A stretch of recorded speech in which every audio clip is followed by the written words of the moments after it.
കൃപാസനം പ്രത്യക്ഷണം മധ്യസ്ഥ പ്രാർത്ഥന വിശ്വാസത്തോടെ ഏറ്റുചൊല്ലാം. അമ്മേ പരിശുദ്ധ അമ്മേ, ദൈവമാതാവേ, കൃപാസനത്തിലൂടെ ഞങ്ങൾക്കും ഞങ്ങളുടെ ദേശത്തിനും അമ്മ മാധ്യസ്ഥം തേടിത്തന്ന എല്ലാ അനുഗ്രഹങ്ങൾക്കും കൃപകൾക്കും ഞങ്ങളിപ്പോൾ ഹൃദയം നിറഞ്ഞ് നന്ദി പറയുന്നു. അമ്മേ പരിശുദ്ധ അമ്മേ, ദൈവമാതാവേ, 2004 ഡിസംബർ 7-ാം തീയതി ഉച്ച കഴിഞ്ഞ് 2:30 കൃപാസനത്തിൽ സംഭവിച്ച അമ്മയുടെ പ്രത്യക്ഷപ്പെടലിനെ കുറിച്ച് തിരുസഭയ്ക്ക് സമർപ്പിച്ചിരിക്കുന്ന പഠനരേഖകളുടെ വസ്തുനിഷ്ഠ ദൈവശാസ്ത്ര വിധിപ്രകാരമുള്ളതുമായ അന്വേഷണ പഠനങ്ങൾ നടത്തി ആ പ്രത്യക്ഷപ്പെടലിലൂടെ പ്രകടമായ ദൈവമാതാവിന്റെ പ്രത്യേക കരുതലും സംരക്ഷണവും വെളിപ്പെടുത്തുന്ന പീഡിതരുടെ ആശ്വാസം പ്രവാചകന്മാരുടെ രാജ്ഞിയും വാഗ്ദാനത്തിന്റെ പേടകവും പ്രപഞ്ച പ്രകൃതിയുടെ മാതാവുമായ പരിശുദ്ധ അമ്മയുടെ ഭക്തി തിരുസഭയിൽ കൂടുതൽ പ്രചരിച്ച ജീവിതത്തിന്റെ ദുരന്ത അവസ്ഥകളിൽ അകപ്പെട്ട് കഴിയുന്ന അനേകായിരം മക്കൾക്ക് ദൈവത്തിന്റെ സാന്നിധ്യവും സന്ധിപ്പും കൂടുതൽ അനുഭവിക്കുകയും ആത്മീയ വിശുദ്ധി ദൈവശക്തി കൈവരിക്കുവാൻ ഞങ്ങളുടെ കുടുംബങ്ങളെ ഇടയാക്കണമേ. നമുക്ക് സ്തുതിച്ച് പ്രാർത്ഥിക്കാം. ഹല്ലേലൂയ. യേശുവേ, ആരാധന ആരാധന. കർത്താവേ, ഞങ്ങൾക്ക് ആവശ്യമായ വചനങ്ങൾ ബഹുമാനപ്പെട്ട ജോസഫ് അച്ഛനിലൂടെ ഞങ്ങൾ സംസാരിക്കുവാൻ ഞങ്ങളുടെ പരിശുദ്ധാത്മാവിന്റെ അഭിഷേകം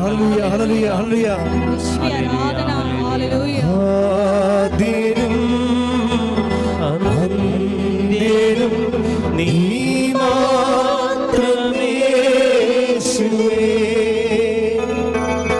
സ്തുതികൾക്കും പുകഴ്ചയ്ക്കും യോഗ്യനേശുവേ,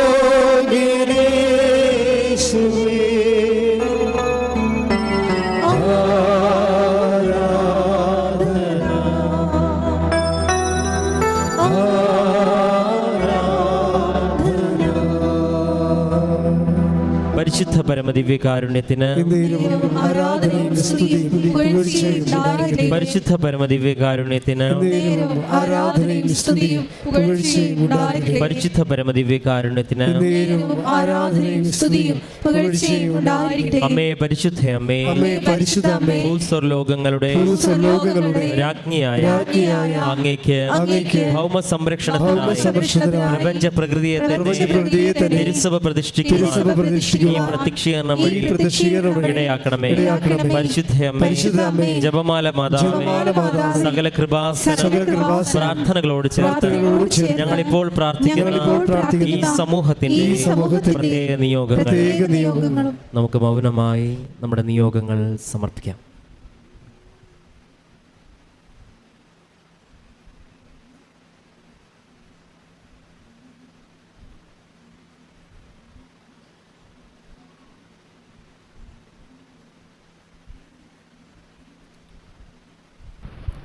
അമ്മയുടെ പ്രത്യക്ഷീകരണത്തിന്റെ ഈ അനുഗ്രഹവേളയിൽ ഞങ്ങൾക്ക് സാധിച്ചു തരുവാൻ കഴിയണമേ. ആമേൻ. നമുക്ക് സ്തുതിച്ച് പ്രാർത്ഥിക്കാം. Hallelujah, hallelujah. യേശുവേ സ്തുതി. Hallelujah, hallelujah, hallelujah. പരിശുദ്ധ പരമദിവ്യകാരുണ്യത്തിന് പരിശുദ്ധ പരമദിവ്യകാരുണ്യത്തിന് പരിശുദ്ധ പരമദിവ്യകാരുണ്യത്തിന്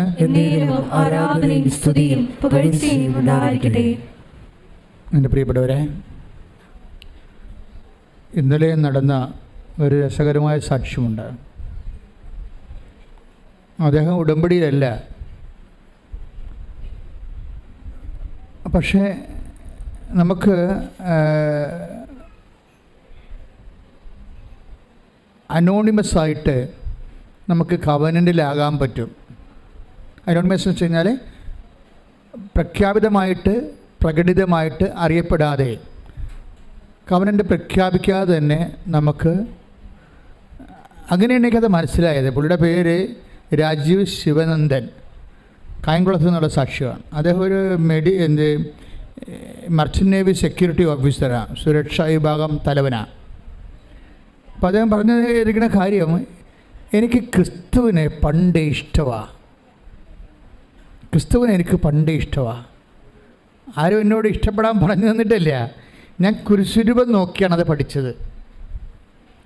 കുരിശുരൂപം നോക്കുമ്പോൾ ഒരു നിഷ്കളങ്കനായ ഒരു ആൾ മനുഷ്യൻ്റെ നന്മയ്ക്ക് വേണ്ടി ഇത്രയും പീഡിപ്പിക്കപ്പെടില്ലെന്ന് ഓർക്കുമ്പോൾ എൻ്റെ മനസ്സിൽ ഒരു സങ്കടം വരും. അന്ന് മുതൽ എനിക്ക് ക്രിസ്തുവിനെ ഞാൻ ഇഷ്ടപ്പെടാൻ തുടങ്ങി. ഞാൻ എന്നിട്ട് പുള്ളി പറയും, എനിക്ക് ശസ്ത്രം തോന്നുന്നു, എനിക്ക് വട്ടായിട്ടൊക്കെ തോന്നും. കാര്യം ഞാൻ ക്രിസ്തുവിനോട്, എൻ്റെ മനസ്സിലുള്ള ക്രിസ്തുവിനോട് ഞാൻ എൻ്റെ കപ്പൽ യാത്രയിൽ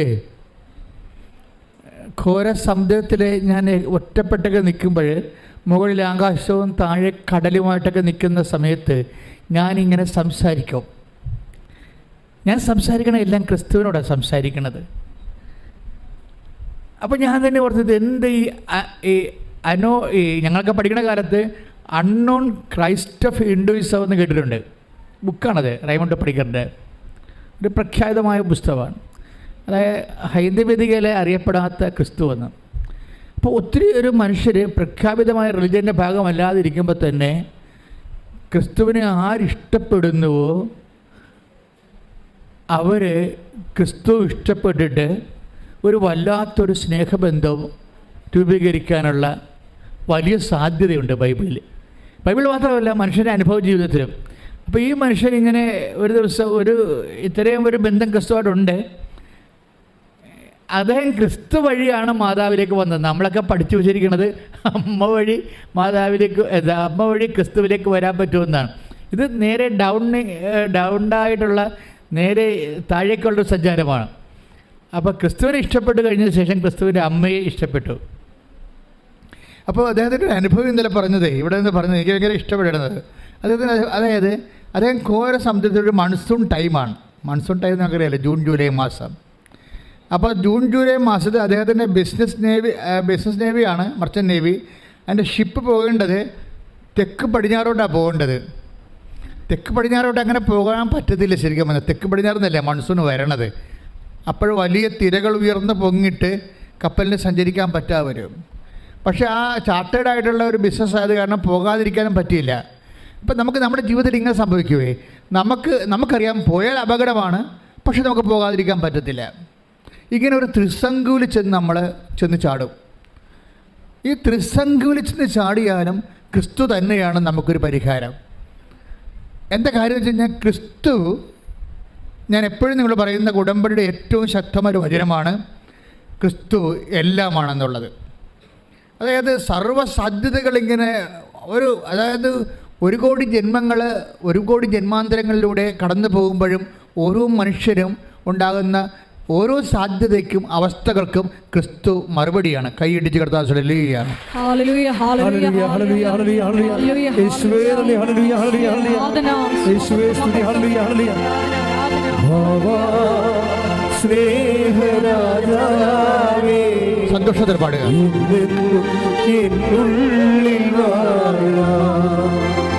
ഭാവാ സ്നേഹത്തിൻ പൂനിലാവേ,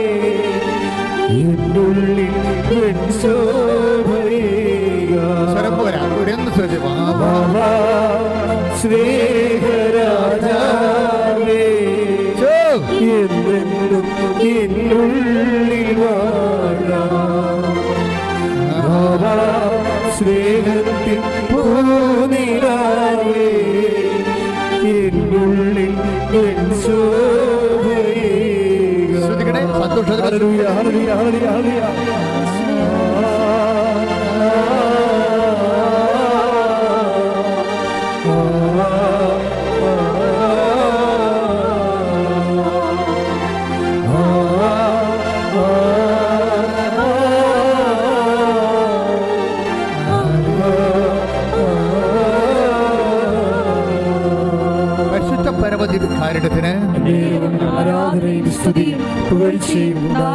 അദ്ദേഹം പറയണത്, ഞങ്ങൾ 23 പേരുണ്ട് ഷിപ്പിൽ.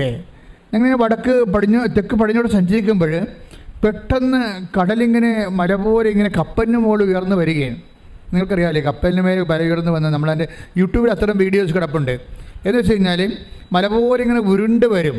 അപ്പം നമ്മുടെ ഈ കപ്പലും അതുപോലെ തന്നെ മലയുടെ മുകളിലേക്ക് ഇങ്ങനെ ജലത്തിൻ്റെ മലയുടെ മുകളിലേക്ക് പോയിട്ട് ആ മല പെട്ടെന്ന് പുറകിലേക്ക് പതിഞ്ഞു പോകുമ്പോൾ പെട്ടോ എന്ന് പറഞ്ഞ് കപ്പൽ താഴേക്ക് വീഴും, ചിലപ്പോൾ കണ്ടിച്ചും പോകും. അപ്പോൾ ഒത്തിരി കടൽ പരിചയമുള്ള ക്യാപ്റ്റൻ ഉൾപ്പെടെയുള്ള ഒത്തിരി ആൾക്കാർ ഞങ്ങളുണ്ട്. പക്ഷെ ഞങ്ങൾക്ക് എല്ലാവരുടെയും മനസ്സ് കിടുകിടുത്തു പോയി, ഇതിൽ നിന്ന് രക്ഷപ്പെടുകയില്ലെന്ന് തോന്നി. കാര്യം പിന്നീട് അവിചാരിതമായിട്ട് വലിയൊരു കടൽത്താരിലേക്കാണ് ഞങ്ങൾ പോണത്. അത് ഇൻസ്റ്റൻ്റായിട്ട് അവിടെ ഉണ്ടായതാണ്, പണ്ടുണ്ടായിരുന്നതല്ല. ജിയോഗ്രഫിക്കൽ മാപ്പ് നോക്കുമ്പോൾ, ഓഷ്യൻ മാപ്പ് നോക്കുമ്പോൾ അവർക്ക് ചുഴികൾ എവിടെയാണ് എന്നൊക്കെ കൃത്യമായിട്ട് നേരത്തെ അറിയാൻ പറ്റും. നമ്മുടെ ഗൂഗിൾ ചെയ്ത പോലെ, ഗൂഗിൾ നമുക്ക് എഴുതി വരത്തില്ല, അതുപോലെ കടലിലും ചുഴികൾ സ്ഥിരമായിട്ടുള്ള സ്ഥലങ്ങളുണ്ട്. ഇത് പുതുതായിട്ട് കാറ്റ് വന്നപ്പോൾ പുതുതായിട്ട് രൂപപ്പെട്ട ചുഴിയുടെ പാതാള ചുഴിയുടെ വക്കിൽ പോയി കപ്പലെത്തും. കപ്പലെത്തിക്കഴിഞ്ഞിട്ട് പെട്ടെന്ന് കപ്പലിൻ്റെ യന്ത്രം നിന്ന് പോകും. അപ്പം മനസ്സിലായി, യന്ത്രം നിന്ന് പോയാൽ പിന്നെ ചുക്കാനൊന്നും പ്രവർത്തിക്കത്തില്ല, തിര തട്ടി നശിപ്പിച്ച് എല്ലാം മുക്കിക്കളയും. അതുപോലെ തന്നെ പെട്ടെന്ന് അപ്പോൾ ഈ മനുഷ്യൻ മാത്രം ഇങ്ങനെ പ്രാർത്ഥിച്ചുകൊണ്ടിരിക്കണം ഇതിൻ്റെ അകത്ത്, അങ്ങനെ മാത്രം പ്രാർത്ഥിച്ചുകൊണ്ടിരിക്കുകയാണ്. അപ്പോഴാദ്യമായിട്ട് ചങ്കെ കൊണ്ടിട്ട് പെട്ടെന്ന് ഇങ്ങനെ ഇരുട്ട് കയറി ചുറ്റിന്. അപ്പോൾ മനസ്സിലായി മുങ്ങിപ്പോയി കപ്പലെന്ന്, ഈ വെള്ളത്തിൻ്റെ അടിയിലാണ് തങ്ങളെന്ന് മനസ്സിലായി. അപ്പോൾ ഞാൻ പോവുകയാണ്, അദ്ദേഹം കരയുന്നുണ്ട്, ഞാൻ പോവുകയാണ് മാതാവേ എന്ന് പറഞ്ഞ്. അപ്പോൾ മാതാവിനെ വിളിച്ചത്, ഞാൻ പോവുകയാണ് മാതാവേ എന്ന് പറഞ്ഞ് ഒറ്റ കരച്ചിൽ. പെട്ടെന്ന് നോക്കിയപ്പോൾ എല്ലാം വെളുത്ത് നല്ല പ്രകാശത്തിൽ ഇങ്ങനെ ആകാശം കാണാൻ പറ്റി. അപ്പോൾ മനസ്സിലായി ഞങ്ങളെ മാതാവ് ചുഴിയെന്ന് കരകയറ്റിയെന്ന്. കൈയടിച്ച് കർത്താസുടലി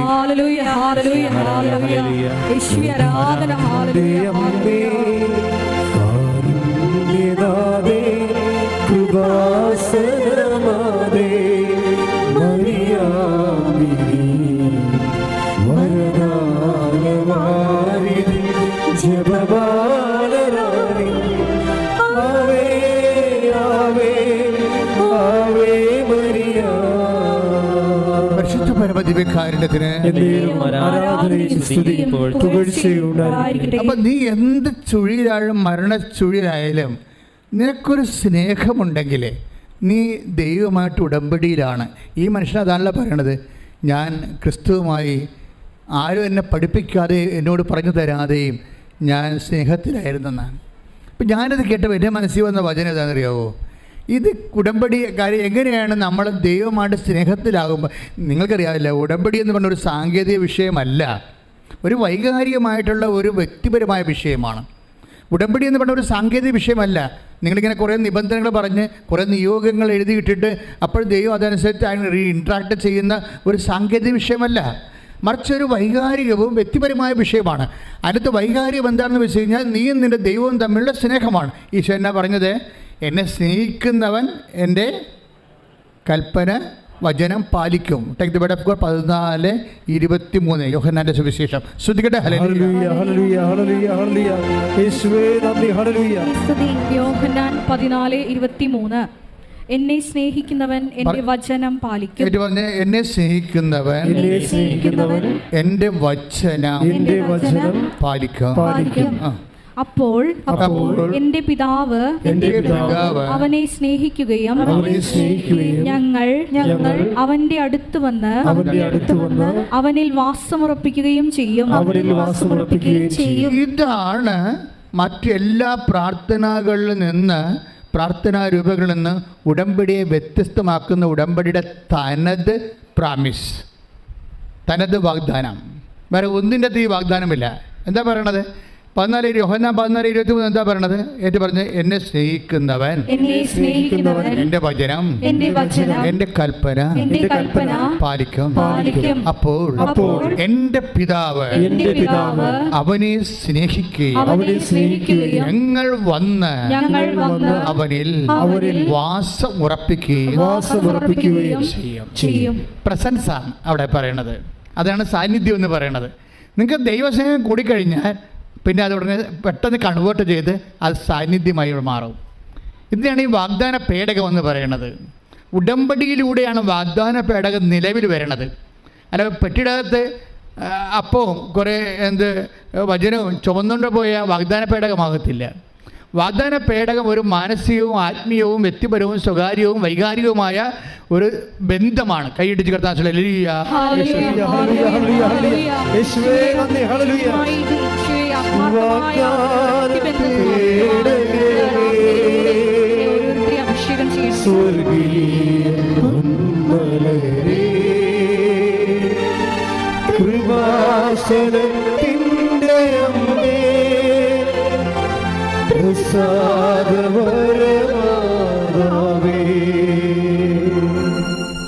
അതായത് ഈ ഒരു നിങ്ങൾ ഉടമ്പടിയിലായിരിക്കുന്നവർ ഈ ഒരു ബന്ധം ടാർഗറ്റ് ചെയ്യാൻ വേണ്ടി നോക്കണം. ദൈവമായിട്ട് ഒരു സ്വകാര്യ ബന്ധം, വ്യക്തിപരമായ വൈകാരികമായ ഒരു സ്നേഹോഷ്മളമായ ഒരു ഇൻറ്റിമസി കീപ്പ് ചെയ്യാൻ നോക്കണം.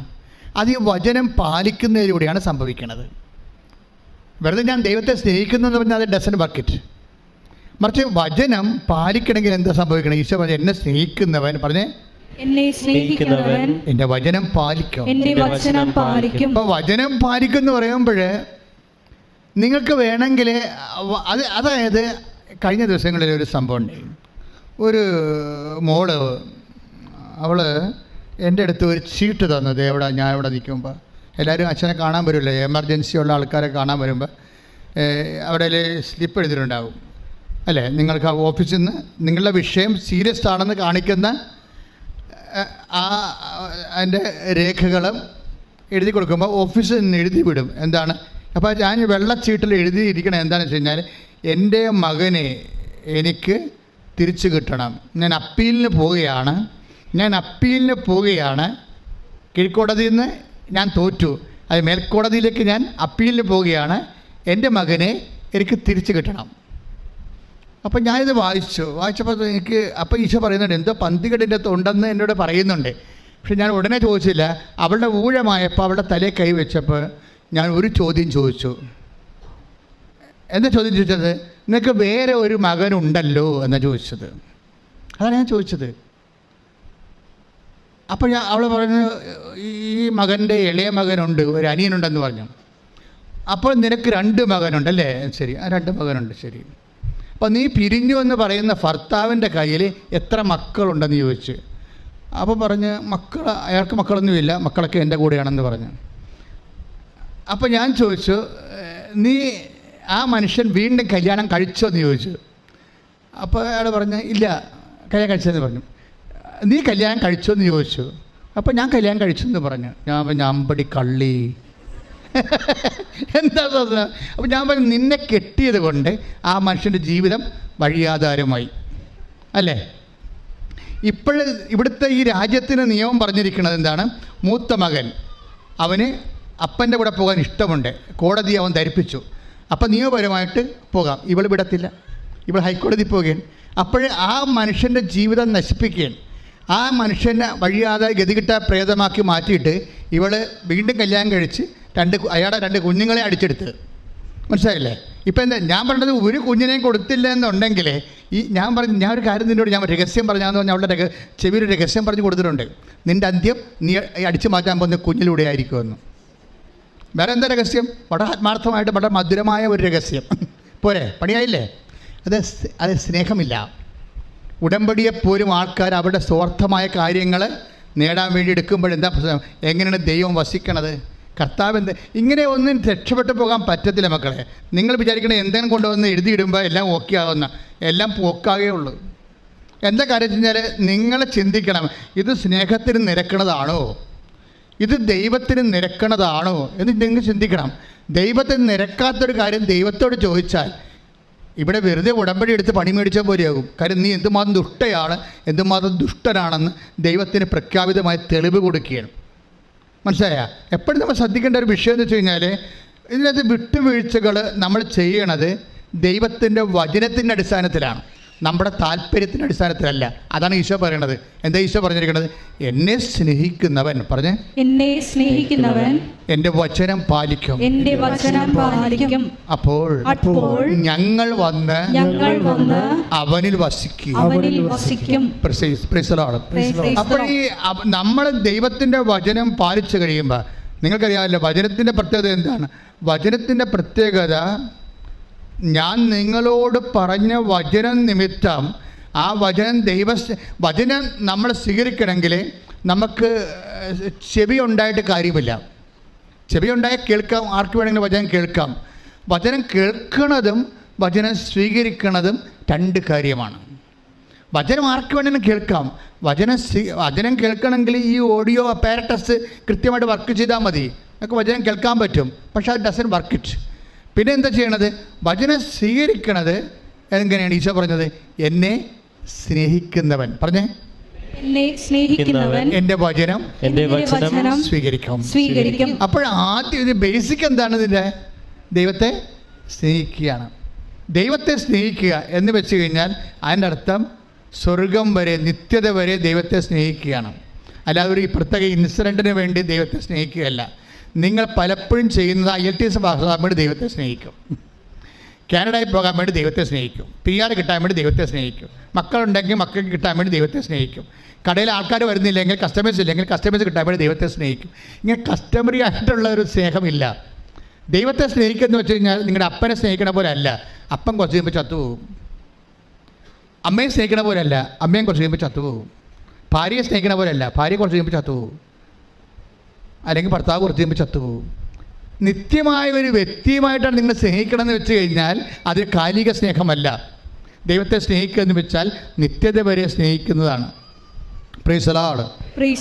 പ്രാർത്ഥിക്കുക. കർത്താവായ ദൈവമേ, അങ്ങയെ സ്നേഹിക്കുന്നത് നിത്യത വരെയുള്ള എൻ്റെ ജീവിതത്തെ സ്വാധീനിക്കുന്ന വിഷയമായി ഉടമ്പടിയിലൂടെ തിരിച്ചറിഞ്ഞതിലെ ഞാൻ അങ്ങേക്ക് നന്ദി പറയുന്നു. കർത്താവേ, ഈ വചനങ്ങളുടെ ജീവിതാർത്ഥങ്ങളെ എന്നെ അഭിഷേകമായി ബോധ്യപ്പെടുത്തണമേ.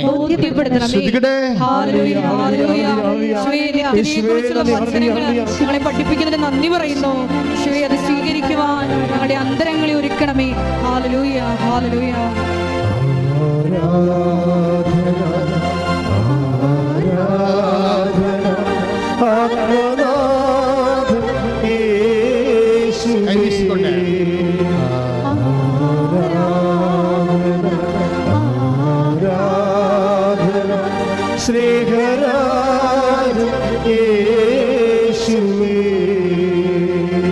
ഇത് ഒരു സീരിയസ് ആയിട്ട് ടാർഗറ്റ് ചെയ്യേണ്ടതാണ്. എന്താണ്? നിങ്ങളിപ്പോഴും പത്രം കൊടുത്ത് പ്രേക്ഷിത പ്രവർത്തനം ചെയ്യുന്നു. എന്തോ ഒരു വലിയ ആത്മാക്കളെ വീണ്ടെടുക്കുകയും ദൈവത്തിൻ്റെ സ്നേഹം കൈമാറുകയും മറ്റുള്ളവർ ദൈവത്തിൻ്റെ സ്നേഹം അനുഭവിക്കാൻ അവസരമൊരുക്കുകയും ചെയ്യുന്ന അപ്പോസ്തലികമായ വലിയ ദൈവിക ശുശ്രൂഷയാണ് നമ്മൾ ഈ പത്രം കൊടുക്കുന്നതിലൂടെ നമ്മൾ നേടുന്നത്. പക്ഷെ അതൊക്കെ ചെയ്യുമ്പോൾ ഇങ്ങനെ തലയും ചുരുക്കി, ഈശോ ഇനി എത്ര പത്രമുണ്ട്? ഇനി 16 പത്രമുണ്ടോ? ഇത് എവിടെ കൊടുക്കാനാണെന്ന് പൊട്ടിപ്പെണ്ണ നിൻ്റെ കാര്യം തീരുമാനമായി. ഇത് ദൈവസ്നേഹത്തോടെയാണ് ചെയ്യണത്. പ്രേക്ഷിത പ്രവർത്തനങ്ങളെല്ലാം ദൈവസ്നേഹത്തോടെ ചെയ്യുമ്പോൾ അതനുസരിച്ച് ആനുപാതികമായിട്ടായിരിക്കും. കാരണം ദൈവത്തിൻ്റെ സാധ്യത എനിക്കറിയാമല്ലോ. അത് ഇന്ന കാര്യമൊന്നുമില്ല. നിൻ്റെ ഏത് സ്വകാര്യമായ അഭിരുചികൾ പോലും ദൈവം മാനിക്കുമെന്നാണ് പറയുന്നത്. അത് സത്യമായ കാര്യമാണ്. സ്വകാര്യമായ അഭിരുചികളെ ചിലപ്പോൾ നമ്മുടെ ഭർത്താവ് മാനിക്കത്തില്ല. പൊടി ഇതൊക്കെ പൊട്ടാൻ തടയുന്നുണ്ട്, എൻ്റെ അടുത്ത് വരരുതെന്ന് പറയും. അപ്പോൾ ചിലപ്പോൾ ഭാര്യ മാനിക്കത്തില്ല. പക്ഷേ നിൻ്റെ സ്വകാര്യമായ ഇന്നലെ മെനയെന്നൊരു സാക്ഷ്യം ഉണ്ടായി. ആ കുട്ടി പേര് പറഞ്ഞിട്ടില്ല, കാക്കനാടെന്നാ. പക്ഷേ ഇന്ന് ഞാൻ അപ്പ് ചെയ്തിട്ടുണ്ട് ആ സാക്ഷ്യം. ഇവളെ പ്രസവിച്ച് കഴിഞ്ഞപ്പോൾ ആശുപത്രി കിടക്കുകയാണ്. പ്രസവിച്ച് കഴിഞ്ഞപ്പോഴേ അവൾക്ക് ഉള്ളിലൊരു കൊതി. അവൾ മാതാവിനോട് എന്നിട്ട് ആ കൊതി പറയും. എന്താ കൊതി എന്ന് വെച്ചാൽ അവൾക്ക് ചൂട് ചോറ് വേണം, അച്ചിങ്ങാത്തോരൻ വേണം. നിങ്ങൾ ചിന്തിച്ച് നോക്കിയേ. കേട്ടാൽ ഇതൊരു വിധം കോമഡി ആയിട്ട് തോന്നും. പക്ഷെ നിൻ്റെ കോമഡി പോലും കർത്താവ് മാനിക്കും. ഇതാണ് സ്നേഹമെന്ന് പറയുന്നത്. ഇവിടെ നിങ്ങൾക്കറിയാമല്ലേ, പ്രസവിച്ചിട്ടുള്ള അമ്മമാർക്കെല്ലാം അറിയാം, ഇങ്ങനെ പലതരം കൊതികൾ അവർക്കുണ്ടാവും. അത് സ്വാഭാവികമായും നമ്മുടെ ശരീരത്തിൻ്റെ പ്രത്യേകതയാണ്. അപ്പോൾ പനി പിടിച്ചവർക്കും ഉണ്ടാകും ചില സമയത്ത്. ഇറച്ചിക്കറി വേണം, ചോറ് വേണം എന്നൊക്കെ പറയും. അപ്പോൾ അമ്മമാർക്കിത് അറിയാം. അമ്മമാർ ആ പനിയിൽ നിന്ന് കുഞ്ഞുങ്ങളെ രക്ഷപ്പെടുത്തുന്നത് അമ്മ കുഞ്ഞിനോട് പറയും, ഇത് ഉവ്വ മാറട്ടെ, മുന്നേ ഇറച്ചിക്കറി ചോറ് തരാമെന്ന് തന്നെ പറയും. അതെന്ന് വെച്ചാൽ അത് അമ്മമാർക്ക് അവിടെ ആ ഒരു വൈബുണ്ട്. പക്ഷേ ഇതെന്താ വെച്ച് കഴിഞ്ഞാൽ ഇവൾ വേറെ ആരോടും പറഞ്ഞിട്ടില്ല. ഈ പ്രസവക്കിടക്കെ കിടന്ന് മാതാവിനോട് സ്വകാര്യമായി പറഞ്ഞതാണ്, അമ്മ ഇത്തിരി ചൂട് ചോറും ഇത്തിരി അച്ചിങ്ങാത്തോരനും കിട്ടിയിരുന്നെങ്കിൽ നന്നായിരുന്നെന്ന്. ആരോട്? മനസ്സിൽ പറഞ്ഞു. ആരോടാണ്? അമ്മയോട്. പിന്നെ സംഭവിച്ച കാര്യമൊക്കെ കേൾക്കണം, ഞെട്ടിപ്പോവും. ഒരു 2 മിനിറ്റ് കഴിഞ്ഞപ്പം വാതിലെ മുട്ടിയപ്പോൾ ഇവിടെ ബൈസ്റ്റാൻഡർ പോയി വാതിലെ നോക്കിയപ്പോൾ ഒരു ചേടത്തി ഒരു പൊതി കൊടുത്തവർക്ക്. ആ പൊതിയും ചുവന്ന എടുത്തുകൊണ്ട് ഇവളുടെ അടുത്ത് കൊണ്ടുവന്ന് കൊടുത്ത്, നിനക്ക് തരാൻ വേണ്ടി പറഞ്ഞതാണെന്ന് പറഞ്ഞ് കൊടുത്ത് ഇത് തുറന്ന് നോക്കിയപ്പോൾ ചൂട് ചോറും അച്ചിങ്ങത്തോരനും. എന്നിട്ട് എന്താ പറഞ്ഞതെന്നറിയാമോ നിങ്ങൾക്ക്? നിങ്ങളോട് പറഞ്ഞത് ഞാൻ കൃപാസനത്തിൽ നിന്ന് വരികയാണെന്ന് പറഞ്ഞെന്ന്. അതാണ് പ്രശ്നം. നീല സാരി കൊടുത്ത് ആൾ വന്നിരിക്കുകയാണ്, ഞാൻ കൃപാസനത്തിൽ നിന്ന് വരികയാണ്. ഇതാണ് കൃപാസന അമ്മയുടെ ഒരു, നിൻ്റെ സ്വകാര്യമായ അഭിരുചികളെപ്പോലും മാനിക്കുന്ന ദൈവം. ഇത് ഇപ്പോൾ തുടങ്ങിയൊന്നുമല്ല. ഞാൻ ചില സമയത്തൊക്കെ ബൈബിൾ വായിക്കുമ്പോഴേ നിങ്ങൾ ഐസയ 43 വായിച്ച് നോക്കിയേ. ഐസയ 43 ദൈവം എങ്ങനെയാണ് മനുഷ്യനെ സ്നേഹിക്കണം എന്നൊക്കെ മനസ്സിലാവും. ഐസയ 43:4. അതെ അതെ. നീ എനിക്ക് വിലപ്പെട്ടവനും, പറഞ്ഞേ, നീ എനിക്ക് വിലപ്പെട്ടവനും ബഹുമാന്യനും പ്രിയങ്കരനും ആയതുകൊണ്ട് നിനക്ക് പകരമായി മനുഷ്യരെയും നിന്റെ ജീവന് പകരമായി ജനതകളെയും ഞാൻ നൽകുന്നു. 5 വയസ്സുള്ളൂ. ഭയപ്പെടേണ്ട, ഞാൻ നിന്നോട് കൂടെയുണ്ട്. ഇതാണ് പ്രശ്നം. ഇതാണ് പ്രസസ് എന്ന് പറയുന്നത്, വാഗ്ദാന പേടകം എന്ന് പറയണത്. ഭയപ്പെടേണ്ട. അപ്പം ദൈവത്തെ സ്നേഹിക്കുന്നതിൻ്റെ പ്രധാനപ്പെട്ട കാരണം ദൈവം ആദ്യം നമ്മളെ സ്നേഹിക്കുകയാണ്. അപ്പം നിങ്ങളിവിടെ പറഞ്ഞില്ലേ, ഇപ്പം ഇന്നലെ ആ അജീവ് ശിവനന്ദനം പറഞ്ഞത്, ആ മനുഷ്യന് ആദ്യം മുതലേ ദൈവത്തോട് ഒരു സ്നേഹം തോന്നി. ആരെങ്കിലും എന്നോട് പറഞ്ഞു കാണും, അങ്ങനെ എന്നെ വിളിക്കാതെ ഞാനിവിടെ വരത്തില്ലല്ലോ, അപ്പോൾ ദൈവം എന്നെ വിളിച്ചതാണെന്ന് എനിക്ക് ബോധ്യമുണ്ടെന്നൊക്കെയാണ് ഇത് പറയണത് അദ്ദേഹം. അങ്ങനെ കുറേ കാര്യം അദ്ദേഹം പറയുന്നുണ്ട്. പക്ഷേ അപ്പോഴൊക്കെ എൻ്റെ മനസ്സ് വന്ന സംഭവം എന്താണെന്നറിയാമോ? ദൈവം നമ്മളല്ല ഇനിഷ്യേറ്റീവ് എടുക്കണത്, ദൈവമാണ് ആദ്യത്തെ ഇനിഷ്യേറ്റീവ് എടുക്കുന്നത്. നിങ്ങൾ ഇന്ന് കൃപാസനത്തിൽ വന്നിട്ടുണ്ടെങ്കിൽ ദൈവത്തിൻ്റെ വലിയ സ്നേഹത്തിലേക്ക് ദൈവം സ്വകാര്യമായി വ്യക്തിപരമായി നിന്നെ വിളിച്ചിരിക്കുന്നു. കൈയടിച്ച് കർത്താവേ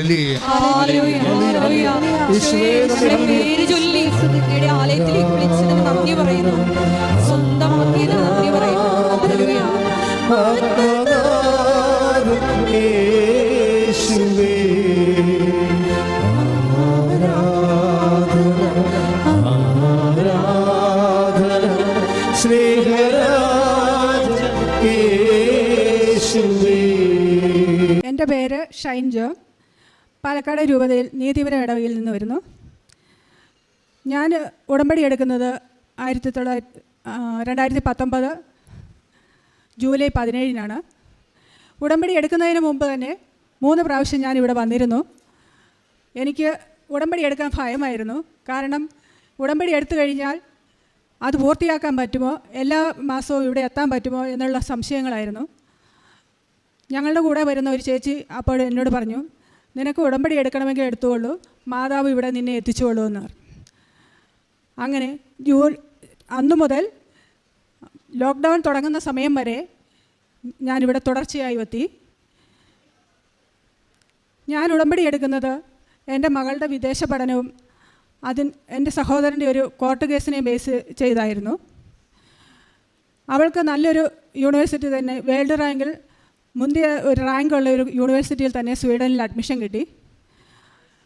കിട്ടിയെങ്കിലും പിന്നീടുള്ള പ്രോസസ്സിങ് വളരെ ടഫായിരുന്നു. എഡ്യൂക്കേഷൻ ലോണിന് വേണ്ടി ബാങ്കിൽ അപ്ലൈ ചെയ്തു. അവർ പറഞ്ഞ പേപ്പേഴ്സൊക്കെ സബ്മിറ്റ് ചെയ്തു. മാനേജർ പറഞ്ഞു അത് ബാങ്കിൻ്റെ വക്കീലിനെ ഏൽപ്പിക്കാൻ പറഞ്ഞു. ഞങ്ങളതുകൊണ്ട് ബാങ്കിൻ്റെ വക്കീലിനെ ഏൽപ്പിച്ചു കഴിഞ്ഞപ്പം വക്കീൽ പറഞ്ഞു അതൊരു പട്ടയത്തിൽ നിന്നും കൈമാറിയ ഭൂമിയായിരുന്നു. ഞങ്ങൾക്ക് മുമ്പേ എഴുതി തന്നിരുന്ന വ്യക്തി ഒരു പട്ടയത്തിൽ നിന്ന് കൈമാറിയ ഭൂമിയായിരുന്നു. അതുകൊണ്ട് പട്ടയം വേണമെന്ന് പറഞ്ഞു. ഞങ്ങൾ പട്ടയം അന്വേഷിച്ച് ആരുടെ കയ്യിലാണെന്നറിയില്ല. പഴയ ഞങ്ങൾക്ക് എഴുതി തന്ന വ്യക്തിയുടെ അടുത്ത് പോയി, അയാൾക്കും അറിയില്ല. അങ്ങനെ ഈ പട്ടയത്തിൽ നിന്ന് എഴുതി മാറിയ ഒട്ടുമുക്കാലും വീടുകളിൽ ഞങ്ങൾ കയറിയിറങ്ങി. അങ്ങനെ ഒരു വീട്ടിൽ ചെന്ന് കഴിഞ്ഞപ്പോൾ അതിൻ്റെ ഒരു കോപ്പി കിട്ടി. ഞങ്ങൾ ആ കോപ്പി കൊണ്ടുവന്ന് വക്കീലിനെ കാണിച്ചു. അപ്പം വക്കീൽ പറയുകയാണ് കോപ്പി പോരാ, ഒറിജിനൽ വേണമെന്ന്. ആകെ വിഷമത്തിലായി. മകളുടെ വിദ്യാഭ്യാസം മാത്രമല്ല, ആ ഭൂമിയിൽ ഇനി എന്തെങ്കിലും ലോൺ എടുക്കണമെങ്കിൽ ആവശ്യം വരുമോ, എന്തെങ്കിലും ചെയ്താലും ഈ പ്രശ്നങ്ങൾ അവിടെ ഉടലെടുക്കുമല്ലോ എന്നോർക്കുമ്പോൾ ഞങ്ങൾക്ക് ആകെ വിഷമമായി. അങ്ങനെ ഞാൻ പള്ളിയിൽ പോയി തിരിച്ചു വരുമ്പോൾ മാതാവിനോട് പ്രാർത്ഥിച്ച് കരഞ്ഞ് പ്രാർത്ഥിച്ച് വരുമ്പോൾ ലാസ്റ്റ് ഈ പട്ടയത്തിൽ നിന്നും എഴുതി മാറിയ വ്യക്തിയുടെ വീട്ടിൽ ഒന്ന് കയറാമെന്ന് എൻ്റെ മനസ്സിൽ തോന്നി. അല്ല, അത് മാതാവ് തോന്നിച്ചത് തന്നെയാണ്. ഞാൻ ആ വീട്ടിൽ കയറി ആ പട്ടയം ചോദിച്ചു. ഒന്നും പറയാതെ ആ വ്യക്തി ആ പട്ടയം എടുത്ത് എനിക്ക് തന്നു. അതുകൊണ്ടേ സബ്മിറ്റ് ചെയ്തു, വക്കീലിനെ കാണിച്ചു, ലോൺ പാസ്സായി. പിന്നീട് അടുത്തത് ഞാൻ വെച്ചിരുന്നത് പിന്നീട് അവളുടെ വിസ പ്രോസസ്സിങ്ങിനായിരുന്നു. വിസ പ്രോസസ്സിങ്ങിന് വേണ്ടി എല്ലാം സബ്മിറ്റ് ചെയ്തു. സബ്മിറ്റ് ചെയ്ത സമയത്ത് അവരുടെ ലിവിങ് എക്സ്പെൻസ് ഒരു 15 lakhs കാണിക്കണമെന്ന് പറഞ്ഞു. ഞങ്ങളുടെ കയ്യിൽ ആകെ 5 lakhs മാത്രമേ ഉള്ളൂ. ഈ 15 lakhs ബാങ്കിലിട്ട് അതിൻ്റെ സ്റ്റേറ്റ്മെൻറ്റ് എടുക്കണം. ഇങ്ങനെ വിഷമിച്ചിരിക്കുമ്പോൾ ഏജൻറ്റ് പറഞ്ഞു, അങ്ങനെ ഡിപ്പോസിറ്റ് ചെയ്ത് കൊടുക്കുന്ന ഏജൻസികളുണ്ട്, അവരിൽ നിന്ന് നമുക്ക് കടമെടുക്കാം, ഓരോ ദിവസത്തേക്കും പലിശ കൊടുക്കണമെന്ന് പറഞ്ഞു. ആകെ വിഷമമായി. വേറൊരു മാർഗ്ഗം ഇല്ലെങ്കിൽ അതെടുക്കാൻ തന്നെ ഞങ്ങൾ തീരുമാനിച്ചു. പക്ഷേ അതിനൊരു പ്രത്യേകതയുണ്ട്, സ്റ്റേറ്റ്മെൻറ്റ് എടുത്തു കഴിഞ്ഞാൽ ഒരു എമൗണ്ട് പിൻവലിക്കും. ഈ സമയത്ത് ഈ വിസ പ്രോസസ്സിങ് ലേറ്റ് ആയാൽ വീണ്ടും അവർ സ്റ്റേറ്റ്മെൻറ്റ് ചോദിച്ചു കഴിഞ്ഞാൽ ഞങ്ങൾക്ക് ബാങ്കിൽ പണമില്ലാതാവും. അതും പ്രശ്നമാണ്. അങ്ങനെ ഞങ്ങൾ പ്രാർത്ഥിച്ചിരിക്കുമ്പോൾ മാതാവിനോട് മുട്ടിപ്പായി പ്രാർത്ഥിച്ചു, യേശുപിതാവിനോടും പ്രാർത്ഥിച്ചു. ഇങ്ങനെ ഞങ്ങൾ പ്രാർത്ഥിച്ചിരിക്കുന്ന സമയത്ത് ഞങ്ങളുടെ ഒരു ബന്ധു ഞങ്ങളുടെ വീട്ടിൽ വരികയും ആ വ്യക്തി 10 ലക്ഷം രൂപ ഞങ്ങൾക്ക് തരാമെന്ന് ഏൽക്കുകയും ചെയ്തു. ഒരു ബാങ്ക് പലിശ പോലും കൊടുക്കാതെ ആ വ്യക്തി വിസ പ്രോസസ്സിങ് പൂർത്തിയാകുന്ന അത്രയും ദിവസം ഏകദേശം 2 മാസത്തോളം അത് ബാങ്കിലിട്ട് തന്നു. ഇനി വിസ പ്രോസസ്സിങ്ങിന് വേണ്ടി സാധാരണ അപ്ലൈ ചെയ്ത് കഴിഞ്ഞാൽ 15 ദിവസത്തിനുള്ളിൽ അവർ ഇൻ്റർവ്യൂവിന് വിളിക്കുന്നതാണ്. പക്ഷേ ആ വർഷം 45 ദിവസം എടുത്തു അവളെ ഇൻ്റർവ്യൂവിന് വിളിക്കാൻ. സെപ്റ്റംബർ 1-ാം തീയതിയാണ് അവൾക്ക് ക്ലാസ് തുടങ്ങുന്നത്. ഓഗസ്റ്റ് 25-നാണ് അവളെ വിസ ഇൻ്റർവ്യൂവിന് വിളിക്കുന്നത്. വിസ ഇൻ്റർവ്യൂ കഴിഞ്ഞ് കഴിഞ്ഞാൽ ഏകദേശം മിനിമം 15 ഡേയ്സെങ്കിലും എടുക്കും വിസ പ്രോസസ്സായി വരാൻ വേണ്ടി. ഇങ്ങനെ ഇരിക്കുന്ന സമയത്ത് അവളുടെ കൂട്ടത്തിൽ തന്നെ അപ്ലൈ ചെയ്തൊരു കുട്ടിയുടെ വിസ റിജക്റ്റ് ചെയ്തു എന്നും കൂടി അറിയുന്നു. അപ്പോൾ ആകെ വിഷമമായി, അവൾ കരച്ചിലായി, മമ്മി ഇൻ്റർവ്യൂവിന് പോകണോ? അപ്പോൾ ഞാൻ പറഞ്ഞു, നീ പൊയ്ക്കോ, മാതാവിൻ്റെ കാശ് രൂപ ഞാൻ തന്നുവിടാം, നീ അതും കയ്യിൽ പിടിച്ചുകൊണ്ട് ഇൻ്റർവ്യൂവിന് പൊയ്ക്കോളാമെന്ന് പറഞ്ഞു. അങ്ങനെ അവൾ ഇൻ്റർവ്യൂവിന് പോയി. അവളുടെ അക്കാഡമിക് റെക്കോർഡ്സ് മാത്രം പരിശോധിച്ചതിന് ശേഷം അവളോട് പറഞ്ഞു, വിസ വരാൻ ലേറ്റാകും, ഡി വിസ എന്നൊരു പ്രോസസ്സിംഗ് ഉണ്ട്. ഡി വിസയെക്കുറിച്ച് ഞങ്ങൾക്കൊന്നും അറിയില്ലായിരുന്നു. അപ്പോൾ ആ ഉദ്യോഗസ്ഥൻ തന്നെ പറഞ്ഞു, ഡി വിസ എന്നൊരു പ്രോസസ്സുണ്ട്, ആ പ്രോസസ്സിൽ 3 മാസത്തേക്ക് താൽക്കാലികമായി വിസ കിട്ടും, നിൻ്റെ ക്ലാസ് മിസ്സാകാതെ നിനക്ക് അവിടെ പോകാൻ പറ്റുമെന്ന് പറഞ്ഞു. പക്ഷേ അതിന് അന്ന് തന്നെ ഫ്ലൈറ്റ് ടിക്കറ്റ് ബുക്ക് ചെയ്ത് അതിൻ്റെ ഡേറ്റ് കൊടുക്കണമായിരുന്നു. അങ്ങനെ അവൾ അന്ന് തന്നെ ആ ഡി വിസയ്ക്ക് ഫ്ലൈറ്റ് ബുക്ക് ചെയ്ത് ഡേറ്റ് കൊടുത്ത് അന്ന് തന്നെ ആ ഡി വിസ അടിച്ചു കിട്ടി. അങ്ങനെ സെപ്റ്റംബർ 10-ാം തീയതി അവൾ ഇവിടെ നിന്ന് പുറപ്പെട്ടു. 11-ാം തീയതി സ്വീഡനിലെത്തി. അവിടെ ചെന്ന് കഴിഞ്ഞപ്പോൾ ഞാൻ ഉടമ്പടിയിൽ വെച്ചിരുന്ന അടുത്ത നിയോഗമാണ് കാലാവസ്ഥയും പാർട്ട് ടൈം ജോലിയും. എന്നാൽ അവിടെ ചെന്ന് കഴിഞ്ഞപ്പം പിറ്റേ ദിവസം രാവിലെ മോള് വിളിക്കുകയാണ്, മമ്മി എനിക്ക് പറ്റുന്നില്ല, തണുപ്പ് പറ്റുന്നില്ല, ഞാൻ തിരിച്ചു പോരട്ടെ എന്ന്. ആകെ വിഷമമായി. എന്താണ് പറയേണ്ടതെന്നും അറിയില്ലായിരുന്നു. ഞാൻ അമ്മ മാതാവിനോട് പറഞ്ഞു, മാതാവേ അങ്ങയുടെ മുമ്പിൽ വന്നതിന് ശേഷമാണ് ഞാൻ അമ്മയോട് പറഞ്ഞത് ഇതാണ്, അവൾക്കും ഞങ്ങൾക്കും നല്ലതിനെങ്കിൽ മാത്രം ഈ അഡ്മിഷൻ ലഭിക്കുകയും ഈ പ്രോസസ്സിങ് മുന്നോട്ട് പോവുകയും ചെയ്താൽ മതിയെന്നായിരുന്നു. എന്നിട്ട് ഈ പകുതി വഴിക്ക് വെച്ച് അമ്മ എന്താണ് ഇങ്ങനെ ചെയ്യുന്നതെന്ന് ഞാൻ അമ്മയോട് കരഞ്ഞു ചോദിച്ചു. എന്താണേലും ഞാൻ അവളോട് പറഞ്ഞു, ഏതൊക്കെയാലും ചെന്നത് പിറ്റേ ദിവസമല്ലേ ആയുള്ളൂ, ഒരാഴ്ച നോക്ക്, പറ്റുന്നില്ലെങ്കിൽ തിരിച്ചു പോരേ എന്ന് പറഞ്ഞു. എന്താണേലും ഒരാഴ്ച ആയപ്പോഴത്തേക്കും അവൾക്ക് ആ കാലാവസ്ഥയായിട്ട് അഡ്ജസ്റ്റ് ചെയ്യാൻ പറ്റി. പിന്നെ മാതാവിൻ്റെ മുമ്പിൽ വെച്ചിരുന്നത് അവൾ പാർട്ട് ടൈം ജോബാണ്. ഞാൻ സെപ്റ്റംബർ 10-ന് അവൾ ഇവിടെ നിന്ന് പുറപ്പെട്ടു. 1 മാസമാണ് മാതാവിന് ഞാൻ കൊടുത്തത്. 1 മാസം ആകുമ്പോഴത്തേക്കും അവൾക്കൊരു പാർട്ട് ടൈം ജോലി കൊടുക്കണമെന്ന്. എന്നാൽ 3-ാം പൊക്കം അവൾക്ക് ആദ്യത്തെ പാർട്ട് ടൈം ജോലി കിട്ടി. അതൊരു സൂപ്പർ മാർക്കറ്റിൽ നമ്മൾ സാധനം മേടിക്കാൻ ചെന്നപ്പോൾ അവിടെ ജോലി വേക്കൻസി വല്ലതും ഉണ്ടോ എന്ന് അന്വേഷിച്ച് കഴിഞ്ഞപ്പം അവിടെ കേട്ടുകൊണ്ടിരുന്ന ഒരു സ്വീഡിഷ് പൗരൻ അയാളുടെ മകൻ്റെ ഷോപ്പിലേക്ക് അവളെ പറഞ്ഞയക്കുകയായിരുന്നു. അങ്ങനെ 3-ാം പൊക്കം അവൾക്കൊരു ജോലി മാതാവ് നേടിക്കൊടുത്തു. പിന്നെ സ്വീഡിഷ് സർക്കാരിൻ്റെ നമ്പർ കിട്ടാത്തതുകൊണ്ട് ആ പണം അവളുടെ കയ്യിലേക്ക് ഓരോ ദിവസവും വർക്ക് ചെയ്യുന്ന ഓരോ ദിവസവും അവളുടെ കയ്യിലേക്കും കൊടുത്തു. അന്നത്തെ ഫുഡും അവർ കൊടുത്തു. ആ വീക്കിലേക്ക് വേണ്ട ഫുഡ് ഐറ്റംസും ആ ഷോപ്പുകാർ സപ്ലൈ ചെയ്ത് കൊടുത്തു. പിന്നെ 10 ദിവസം ആയപ്പോഴത്തേക്കും വീണ്ടും അവൾക്ക് മറ്റൊരു ജോലിയും ഒരു റെസ്റ്റോറൻറ്റിൽ ജോലി കിട്ടി. അങ്ങനെ 1 മാസം മാതാവിൻ്റെ മുമ്പിൽ ഞാൻ ചോദിച്ചപ്പോൾ 10 ദിവസത്തിനുള്ളിൽ 2 ജോബ് നൽകി എൻ്റെ മകളെ മാതാവ് അനുഗ്രഹിച്ചു. പിന്നെ സ്വീഡിഷ് യൂണിവേഴ്സിറ്റിയിലെ പഠനം വളരെ ടഫായിരുന്നു. ഇവിടെ നല്ല മാർക്കോടുകൂടി പോയ കുട്ടി അവിടെ ചെന്ന് കഴിഞ്ഞപ്പം പഠിക്കാൻ ഭയങ്കര പ്രയാസം. ഓരോ ദിവസവും വിളിക്കുമ്പോൾ സങ്കടം.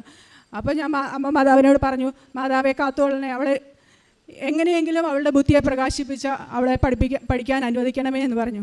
ഓരോ ദിവസവും അവൾ വിളിക്കുമ്പോൾ പറയുന്നതാണ്, ഇപ്പോൾ പോന്നാൽ 1 സെമസ്റ്ററിൻ്റെ പൈസയെ നഷ്ടപ്പെടുകയുള്ളൂ, അല്ലെങ്കിൽ എനിക്കിത് പാസ്സാകാനും പറ്റില്ല, കുറേ ഓരോ സെമസ്റ്ററിൻ്റെയും പൈസ അടച്ചു കഴിയുമ്പം അത് നമുക്ക് ബാധ്യതയാകും, ഇപ്പോൾ പോന്നാൽ 1 സെമസ്റ്ററിൻ്റെ പൈസയെ പോകുള്ളൂ എന്ന് പറഞ്ഞു.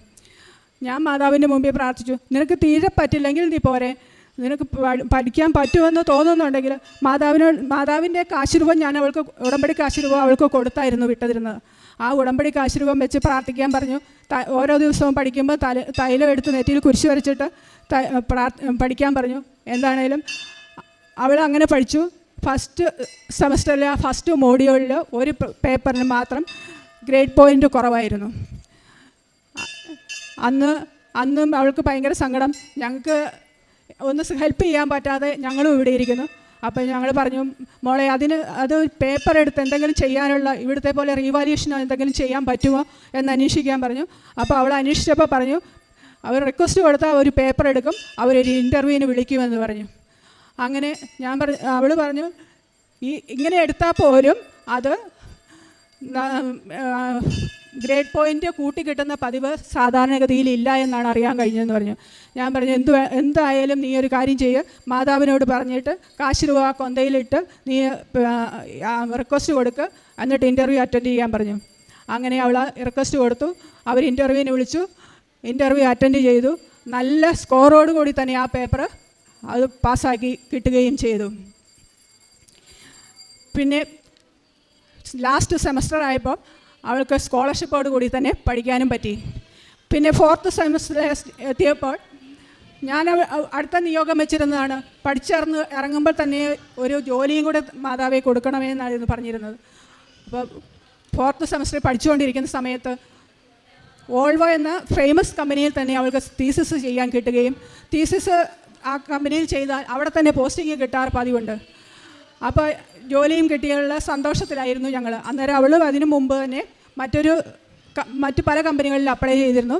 വോൾവോയേക്കാളും ബെറ്റർ ആയിട്ടുള്ള ഒരു കമ്പനിയിൽ തന്നെ തീസിസ് കംപ്ലീറ്റ് ആക്കുന്നതിന് മുമ്പ് അവൾക്ക് ജോലിയും ലഭിച്ചു. അങ്ങനെ ജോലി ലഭിച്ച് അതും ജോലി PR കൂടിയാണ് ലഭിച്ചിരിക്കുന്നത്. ഇനി അടുത്തതായി ഞാൻ ഉടമ്പടിയിൽ വെച്ചിരുന്നത് എൻ്റെ സഹോദരൻ്റെ പേരിൽ അവൻ മനസ്സുപോലും അറിയാതെ വന്നു ചേർന്ന ഒരു കോർട്ട് കേസിൽ നിന്ന് ഒഴിവാക്കി കിട്ടണമെന്നായിരുന്നു. അതും യാതൊരു പ്രശ്നവും കൂടാതെ ഒഴിവാക്കി കിട്ടി. അമ്മ മാതാവിന് 1000 നന്ദി. ഈശോയ്ക്ക് അമ്മയ്ക്ക് പ്രത്യേകമായിട്ട് നന്ദി പറഞ്ഞ് പ്രാർത്ഥിക്കാം.